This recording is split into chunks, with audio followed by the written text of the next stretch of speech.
자도신경하심으로 우리의 신앙을 하나님 앞에 고백합니다. 나는 전능하신 아버지 하나님 천지의 창조주를 믿습니다. 나는 그의 유일하신 아들 우리 주 예수 그리스도를 믿습니다. 그는 성령으로 잉태되어 동정녀 마리아에게서 나시고 본디오 빌라도에게 고난을 받아 십자가에 못 박혀 죽으시고 장사된 지 사흘 만에 죽은 자 가운데서 다시 살아나셨으며 하늘에 오르시어 전능하신 아버지 하나님 우편에 앉아 계시다가 거기로부터 살아있는 자와 죽은 자를 심판하러 오십니다. 나는 성령을 믿으며 거룩한 공교회와 성도의 교제와 죄를 용서받는 것과 몸의 부활과 영생을 믿습니다.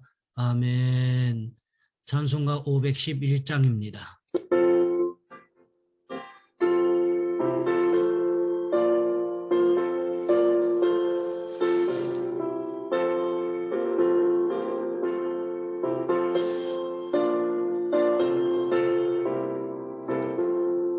예수 말씀하시기를 누가 오늘 일할까 곡식이고 거둘 때니 누가 추수하리요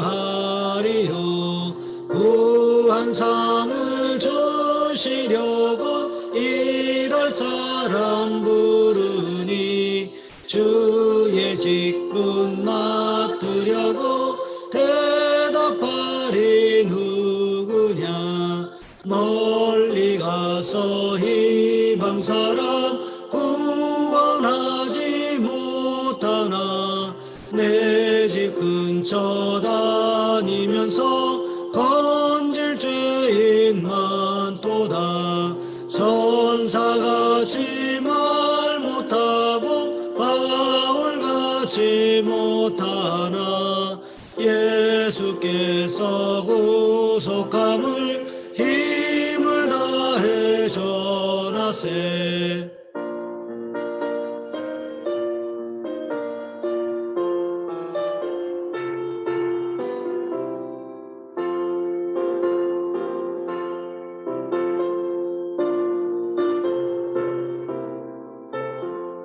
죽을 사람 구하라고 예수 너를 부르니 힘이 없어 못한다고 핑계하지 말아라 주가 주신 직분 맡아 항상 기뻐 지키고 부르실 때 대답할 말 나를 보내주소서.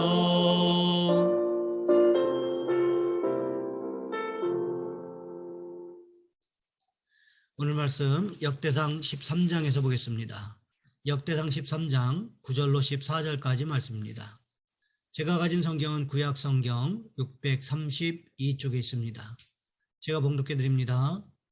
기돈의 타작마당에 이르러서는 소들이 뛰므로 우사가 손을 펴서 궤를 붙들었더니 우사가 손을 펴서 궤를 붙들므로 말미암아 여호와께서 진노하사 치심에 그가 거기 하나님 앞에서 죽으니라. 여호와께서 우사의 몸을 찢으셨으므로 다윗이 노하여 그곳을 베레스 우사라 부르니 그 이름이 오늘까지 이르니라.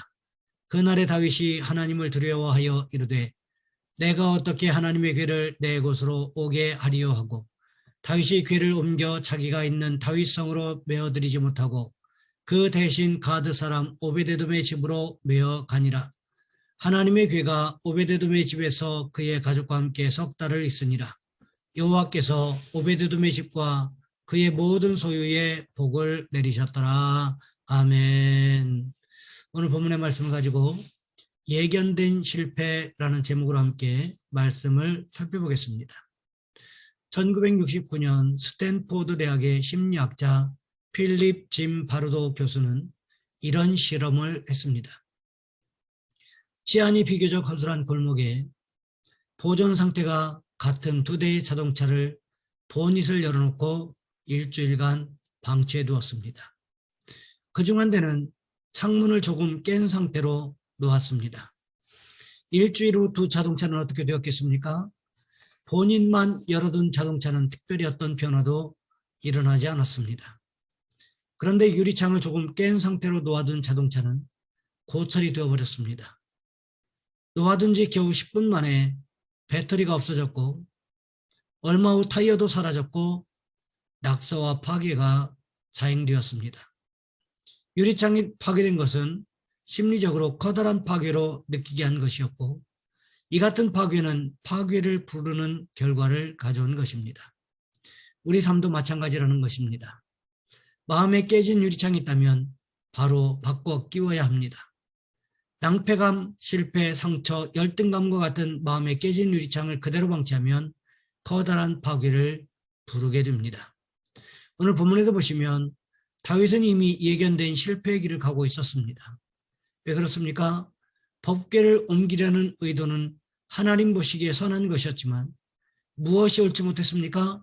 방법이 옳지 못했다는 거지요. 목적이 선하다고 해서 잘못된 수단을 사용하는 것까지 합리화할 수는 없다는 것입니다.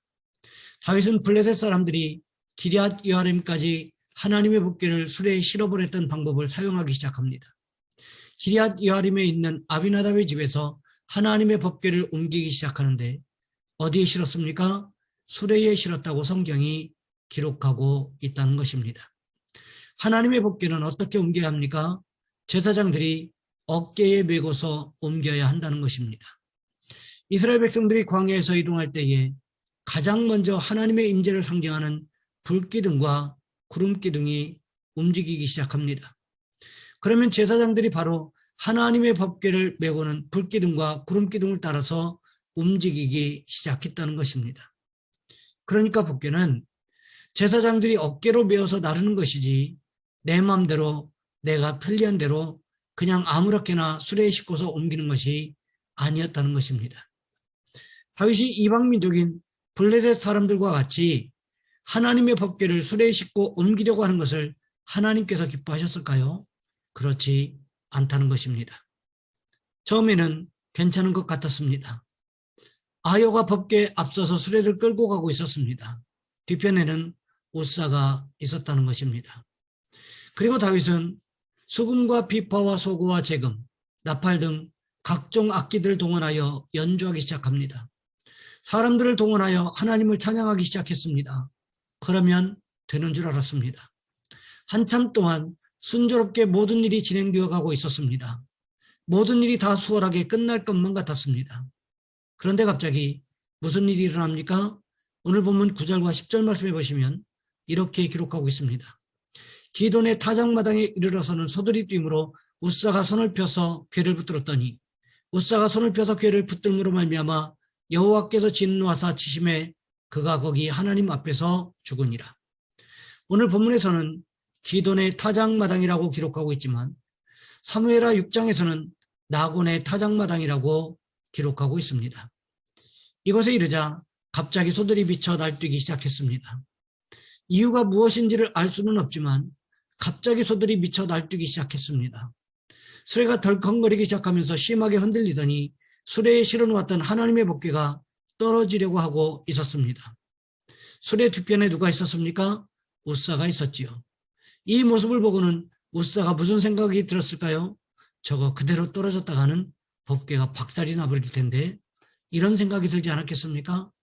그래서 어떻게 했습니까? 우사가 수레에서 떨어지려는 법궤를 보호하기 위해서 손을 내밀어 붙잡았습니다. 우리가 생각할 때 우사가 잘못한 것이 있습니까? 잘못이 없어 보입니다. 아니, 잘못한 것이 없는 정도가 아니라 법궤를 보호하기 위해서 할 수 있는 최선의 방법을 사용한 것처럼 보입니다. 하지만 오늘 본문 10절 말씀해 보시면 어떻게 말씀하고 계십니까? 우사가 손을 펴서 궤를 붙들므로 말미암아. 무슨 뜻일까요? 이것을 어떻게 설명할 수 있을까요? 우사가 손을 펴서 수레에서 떨어지려고 하는 하나님의 법궤를 붙잡았기 때문에 이렇게 설명할 수가 있을 것입니다. 사람들이 보기에 우사의 선한 의도가 보이지 않았습니까? 하나님께서 이것을 모르셨을까요? 그렇지 않았겠지요. 하나님께서는 우사의 선한 의도를 아셨을 것입니다. 하지만 어떻게 됩니까? 하나님께서 우사를 치셔서 하나님 앞에서 사망하는 사건이 벌어지고 말았다는 거지요. 생각해 보시기 바랍니다. 하나님의 법궤를 옮기려고 하다가 사람이 죽었습니다. 그러면 하나님의 법궤를 옮기고 싶은 생각이 들겠습니까? 아니면 옮기려고 하는 마음이 싹 달아나 버리겠습니까? 아마도 후자일 가능성이 상당히 높지 않겠습니까? 하나님의 법궤를 수레에 실어서 옮기다가 지금과 같은 일이 또 벌어질 수도 있을 텐데 그때마다 사람이 죽어나가야 되느냐? 이런 의문도 생길 수가 있을 것입니다. 그래서 다윗이 어떻게 합니까? 법궤를 다윗성으로 옮기는 모든 프로젝트를 중단하기에 이르렀습니다. 그리고는 나곤의 타작마당에서 가장 가까운 오베데돔의 집에 하나님의 법궤를 임시로 모셨다는 것입니다. 그렇다면 왜 다윗이 법궤를 옮기는 일에 실패했을까요?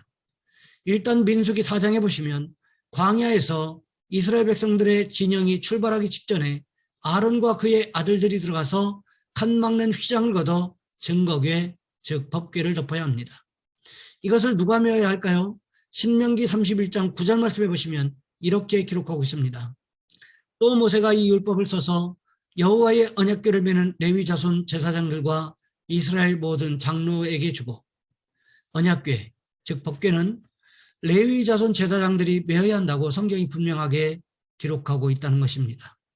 또 민수기 4장 15절 말씀해 보시면 이렇게 기록하고 있습니다. 진영을 떠날 때에 아론과 그의 아들들이 성소와 성소의 모든 기구 덮는 일을 마치거든 고앗 자손들이 와서 맬 것이니라. 그러나 성물은 만지지 말라. 그들이 죽으리라. 그러니까 다윗이 행했던 일들, 즉 법궤를 수레에 실어서 옮기려고 했던 일과 아비나답의 아들 우사가 법궤를 손으로 만진 일에 대해서 성경이 이미 어떻게 기록하고 있습니까? 두 가지가 다 하나님의 말씀과 일치하지 않는다는 거지요. 법궤를 옮기는 과정도 잘못된 것이고 아무리 성물인 법궤가 수레에서 떨어지려고 해도 그것을 누가 잡아야 합니까? 레위인 제사장이 잡아야 하는데 우사가 잡는 일은 잘못되었기 때문에 어떻게 돼야 합니까? 죽어야 한다는 거지요. 그렇습니다. 다윗의 실패는 시작부터 예견된 실패였다는 거지요. 하나님의 말씀이 어떻게 기록되어 있는지 생각해 보지도 않고 자기 마음대로 행했기 때문에 실패했다는 것입니다. 우리도 이럴 수 있다는 거지요. 하나님의 일은 내가 생각하기에 옳은 방향으로 하는 것이 아닙니다. 성경에 기록된 대로 하는 것입니다. 왜 그럴까요? 사람이 옳은 방향이라고 생각하는 것과 하나님 보시기에 옳은 방향은 다르기 때문에 그렇다는 것입니다. 그러면 우리는 어떻게 해야 할까요? 하나님 보시기에 선한 방법으로 모든 일을 계획하고 진행해 나가는 은혜가 있으시기를 주님의 이름으로 부탁을 드립니다. 이 시간 우리 한 목소리로 함께 기도하겠습니다. 하나님, 우리가 보기에 선한 방법으로 하나님의 일을 하는 것이 아니라 하나님의 말씀대로 계획하고 기도하면서 진행해 나가는 은혜가 있게 도와주옵소서. 또한 기도하실 것은 나라와 민족을 위하여 이 시간 우리 주여 한번 간절히 부르신 후에 한 목소리로 함께 기도합니다. 주여, 사랑의 하나님, 우리를 도와주시기를 원합니다.